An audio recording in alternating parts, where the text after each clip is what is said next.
हमारे श्री श्री 108 श्री पंचम पातशाही गुरु महाराज जी लखनऊ में कृपा फरमाई तो लखनऊ के अंदर एक प्रेमी परिवार रहता था, जिसमें भक्तानी तो बहुत ही प्रेमन थी।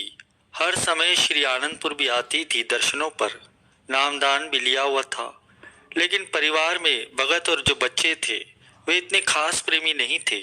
तो जब श्री सद्गुरुदेव महाराज जी ने लखनऊ में कृपा फरमाई तो भक्तानी ने अपने भगत को कहा कि अब श्री सद्गुरुदेव महाराज जी हमारे शहर में कृपा फरमाई है कि तुम भी जाओ, श्री दर्शन करके आओ।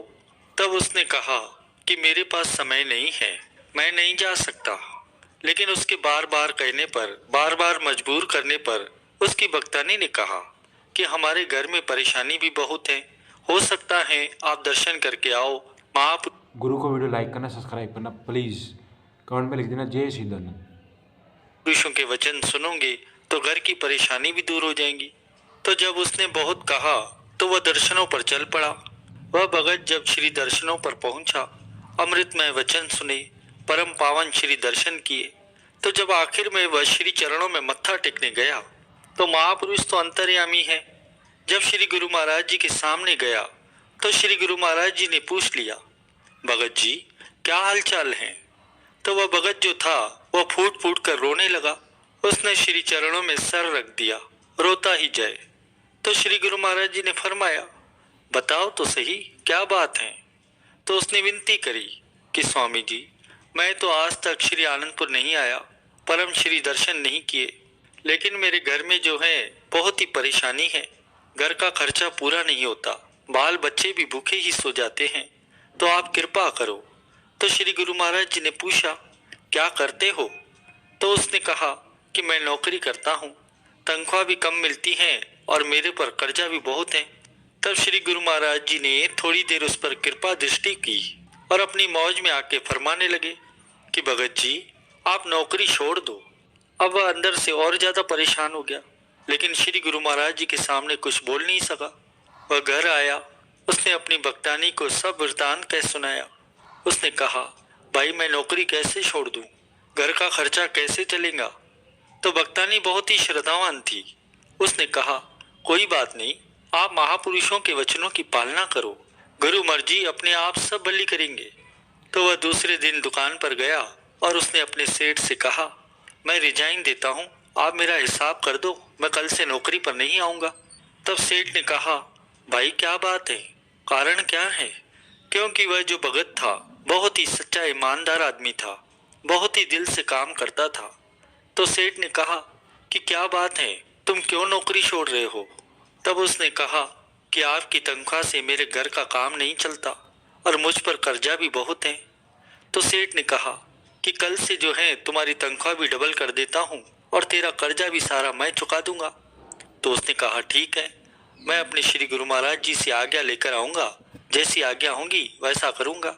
घर आकर उसने फिर भक्तानी से सब बात की और अगले दिन फिर श्री चरणों में पहुंचा और उसने सब वृतांत जो है श्री चरणों में कह सुनाया। तो श्री गुरु महाराज जी ने फरमाया कि ठीक है, तुम अपनी नौकरी भी करो और साथ में नाम और भक्ति की कमाई भी किया करो। उसने कहा, महाराज मैंने तो नाम नहीं लिया हुआ।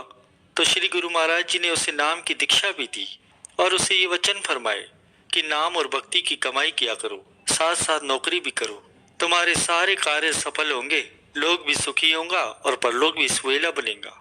गुरु आज्ञा दृढ़ कर जो गुरु मत से जो चाल, रोम रोम गुरु को रटे सो शीश हुए नियाल। सो गुरुमुखों, हमारा भी यही कर्तव्य है कि हम महापुरुषों की चरण शरण में आए हैं। जो महापुरुषों ने हमारे लिए आसान से जो नियम बनाए हैं, हम उनकी परिपालना करें। और नित्य प्रति 2 घंटे भजन के लिए हमको जो प्रेरित किया जाता है, तो हमारा भी यही कर्तव्य है कि नित्य नियम से 24 घंटे के अंदर 2 घंटे भजन अवश्य करें। चाहे 4 बार में करें, 2 बार में करें या 1 बार में करें, लेकिन 2 घंटे भजन करना हर एक गुरुमुख के लिए अनिवार्य है। यदि हम महापुरुषों के वचनों के अनुसार अपने जीवन को चलाएंगे, हम विचार करें कि हम सब गुरुमुख कितने ही भाग्यशाली जीव हैं, जो कि आज संसार के अंदर हर तरफ काल और माया की अग्नि प्रज्वलित हो रही है।